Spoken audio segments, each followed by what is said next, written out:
What's up, you guys? Welcome back to my channel. I'm your girl Anastasia, and this is another episode here on Chef Chronicles. So today's episode is all about the basics once again, and I am showing you guys how to make homemade pancakes. Now, when you are making some homemade pancakes, whether you're trying to create your own recipe or you're looking for that perfect recipe that's out there, you know, from many of cooks that are around, whether they're home cooks or chefs, you must know that pancakes definitely do have a ratio, and that pancake ratio is 2 part liquid, 1 part egg, 1 part, fat, and 2 parts flour. So definitely keep that in mind. Definitely 1 egg, 2 flours, a half a cup of fat, and 2 parts liquid is definitely the ratio to make some homemade pancakes. Now, when you also look at pancakes compared to today's near there in age at 2024 compared to back then where pancakes were first created, definitely you'll notice a very big difference. So definitely take a look at that.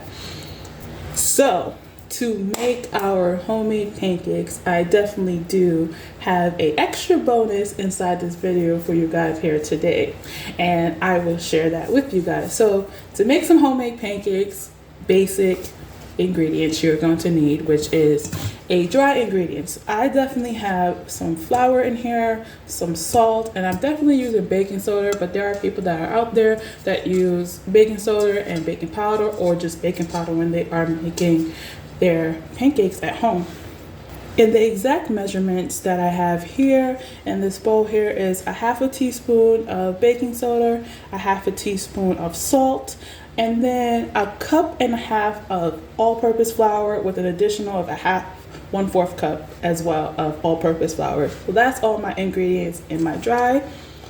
Then you have your wet ingredients. Now, I have a total of whole milk in here. You could definitely switch it up, to do some buttermilk if you like, but for me, I'm using what I have at home, which is whole milk, and I have a total of 2.5 cups of whole milk. And as you can see, I definitely have 2 eggs that are inside here. I also do have some melted butter that is right here as well. Now, again, you can change that when you want to. You can use other stuff, but definitely stick to the melted butter. And I have a total of 5 tablespoons here. So let's go ahead and get started. So in a bowl, you're definitely going to go ahead and combine your dry ingredients, right? And then you're also going to take your dry ingredients and go ahead and sift it in a bigger bowl like so.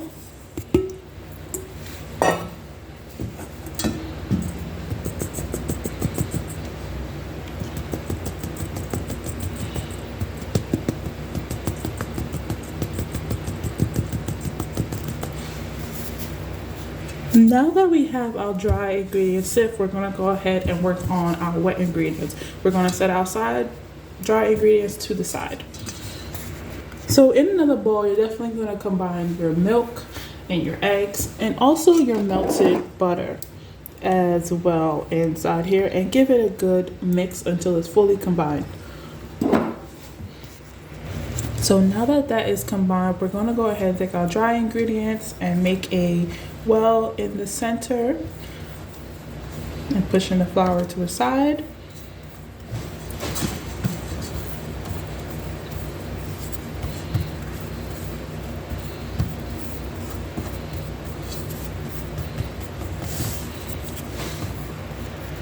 And then we're just going to go ahead and pour it into the center like so. And we're going to use our whisk and we're going to add in some flour until this mixture is fully incorporated. We don't want to overmix. Okay, so now that you have your batter and it's ready to go, definitely let it sit. That is like an ultimate key. When you are mixing it, you'll see a little bit of lumps in there, and that is okay. Just do not overmix it, because if you overmix it, you'll get one of those thin pancakes that you would get back in the days. Definitely the key is to have nice fluffy pancakes. Now, there's different alternatives to that. When you are making some pancakes, go with the flow. in the meantime, while our batter is sitting, I definitely would give it, at least a minimum to 10 to 15 minutes to sit and rest to allow the baking soda and the baking powder to do the magic that it does that creates our beautiful, delicious, fluffy pancakes, right? In a pot, you could use salted or unsalted butter, and you definitely want to go ahead and melt your butter in a pan, and you're going to grate your pancakes. Now, create those pancakes. It could be minis for like little kids. It could be larger pancakes for more of an adult. You can change it up to so many other things. So to create our pancakes, I am using a 2-ounce ladle to get that beautiful round shape. Just allow it to flow and cook it until you see like these normal bubbles floating up on top, and basically the pancake will indicate where it's ready to be flipped. So definitely continue cooking all your pancakes until they're completely done. So I only made 3 pancakes because I really want to show you guys what I was going to do next with it. But there it is, some homemade basic pancakes. Now, you can dress your pancakes however you want. That is how much fun it is, and the more you get better at making homemade pancakes, you'll start to notice that your pancakes are definitely coming out into that round shape, and you don't have to really worry too much about it. But dressing it is the most funnest part ever. You could definitely take some strawberries on top. You could just take some strawberries and some butter. You could take some whipped cream if you want. You could just do it with butter and maple syrup. You could use chocolate ganache. There's so many things that you can add to this pancake and enjoy it. So now for the bonus part. So you all know that I used to, work inside a fast food restaurant, and let's say, so the bonus part is I'm going to show you guys how to make, a McGriddle pancake as well at home. So to make the McGriddle, all you definitely need to do is use some of the pancake batter that you have and make it in a nice circular shape like a cookie cutter and fill that in. So now when you are doing that, you will definitely have to flip both the pancake and the cookie cutter, which I'm about to show you. Okay, so here in this pot I have some maple syrup, and I'm definitely boiling it for a minimum of 10 minutes.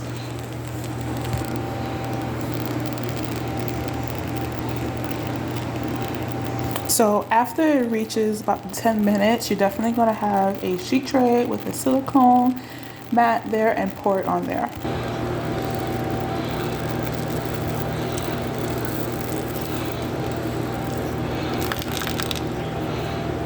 Now that you have poured on your silicone mat, what we're going to do is allow this to cool completely. Also, when you're making pancakes, you can definitely control the heat. So if it's about to get too brown, you definitely can lower it down. But as you can see here, I put a little ring mold, put some butter there, and now I'm about to add some of that pancake batter in there. So I showed you guys, how to make the syrup, and I'll put that in this video. But I took some of that syrup and I definitely added it into the pancake. Definitely you don't want to overfill the pancake inside the ring mold. You just want to put a little bit so that way it can cook. So I filled this one up a little bit too much, but everything's a trial and error. But I'm going to show you guys this one, and I'm actually going to show you how much batter I did put inside this ring mold for the McGriddle.